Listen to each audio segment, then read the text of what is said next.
श्री शिवाय नमस्तुभ्यम दोस्तों। आज हम बात करेंगे सूर्य देव को जल चढ़ाने के लाभ के विषय में। किन परिस्थितियों में, किन समस्याओं में हमें सूर्य देव को जल अवश्य चढ़ाना चाहिए, क्या लाभ है इसके, कौन सा ग्रह कमज़ोर है तो हमें सूर्य देव को जल चढ़ाना चाहिए, क्या विधि है, किस पात्र का प्रयोग करें। तो बहुत सी बातें हम इस वीडियो में जानने वाले हैं।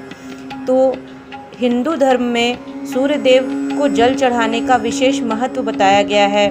प्रातः काल सूर्य देव को जल्दी से जल्दी अर्घ दे लेना चाहिए।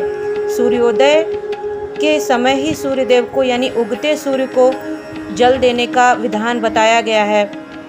यदि हमारी कुंडली में सूर्य ग्रह मजबूत हो जाए तो हमें बहुत से लाभ हो सकते हैं। यदि हमारा स्वास्थ्य खराब है तो इस स्थिति में भी हमें सूर्य देव को जल अवश्य अर्पण करना चाहिए। यदि नौकरी में दिक्कत आ रही है, रोजगार में समस्या आ रही है, तब भी सूर्य देव को जल अवश्य चढ़ाना चाहिए।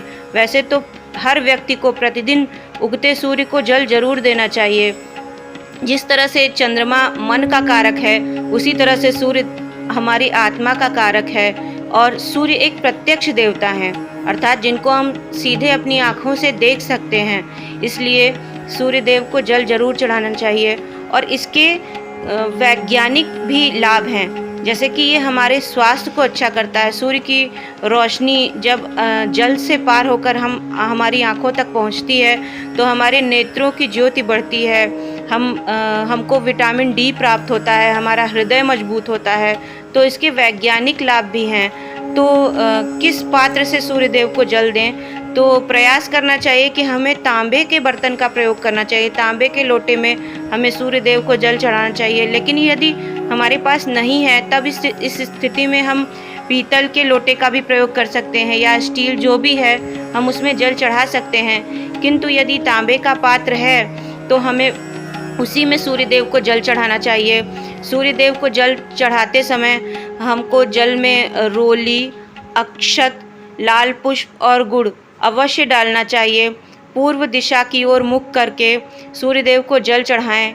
प्रयास करें कि जो आपकी दोनों हाथों का अंगूठा है वो आपके लोटे को स्पर्श न करे, यानी कि आपको दोनों हाथों की 4-4 उंगलियों की सहायता से अपने लोटे को पकड़ना है और हाथ को ऊंचा करके सूर्य देव को जल चढ़ाएं। इस तरह से जल चढ़ाएं कि जब आप जल की धारा जो जा रही है उसमें से आप सूर्य देव का दर्शन कर पाएं और उनकी किरण उस धारा के पार होते हुए आपके शरीर तक पहुँचे।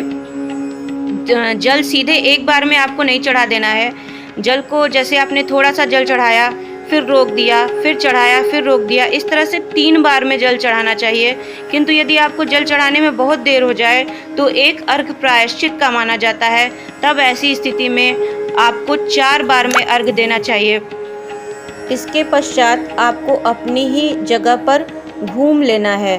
3 बार या 4 बार, जितनी बार में आपने जल दिया है उतनी ही बार आपको जैसे एक बार आप घूमे और फिर आपने सूर्य देव को प्रणाम किया, इस तरह से 3 बार या 4 बार आपको घूम करके सूर्य देव को प्रणाम करना है।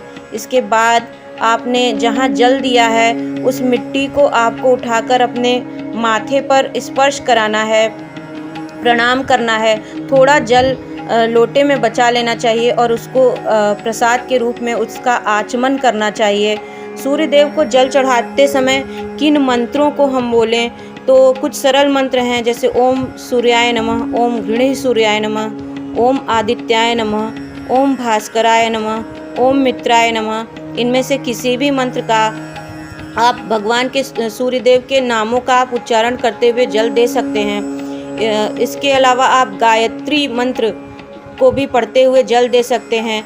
जल चढ़ाने के बाद आप थोड़ी देर वहाँ पर सूर्य देव के मंत्रों का जाप करें, या हनुमान चालीसा का पाठ करें, या फिर आप गायत्री मंत्र का भी पाठ कर सकते हैं, या आप आदित्य हृदय स्तोत्र का भी पाठ कर सकते हैं। प्रयास कीजिए कि रविवार को निश्चित ही आप आदित्य हृदय स्तोत्र का पाठ कीजिए, तो इससे बहुत लाभ मिलता है।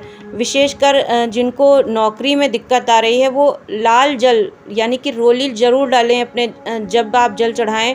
और रविवार के दिन आप आदित्य हृदय स्तोत्र का पाठ अवश्य करें, इससे लाभ मिलता है। इस तरह से हम छोटे छोटे प्रयास करके कुंडली में अपने सूर्य ग्रह को मजबूत कर सकते हैं। और क्या हमें देर हो जाए तब हमें जल चढ़ाना चाहिए? तो देखिए, माता पिता के पास अगर हम थोड़ी देर से भी जाते हैं तो कोई दिक्कत नहीं है, लेकिन हमारी कोशिश यही होनी चाहिए कि हम उगते हुए सूर्य को जल दें। आशा करते हैं ये वीडियो आपके लिए हेल्पफुल हुई होगी और आपको पसंद आई होगी। यदि वीडियो पसंद आई है तो लाइक कीजिए, अधिक से अधिक शेयर कीजिए, कमेंट में जय सूर्यदेव जरूर लिखिएगा और मेरे चैनल को सब्सक्राइब कर लीजिए। श्री शिवाय नमस्तुभ्यम।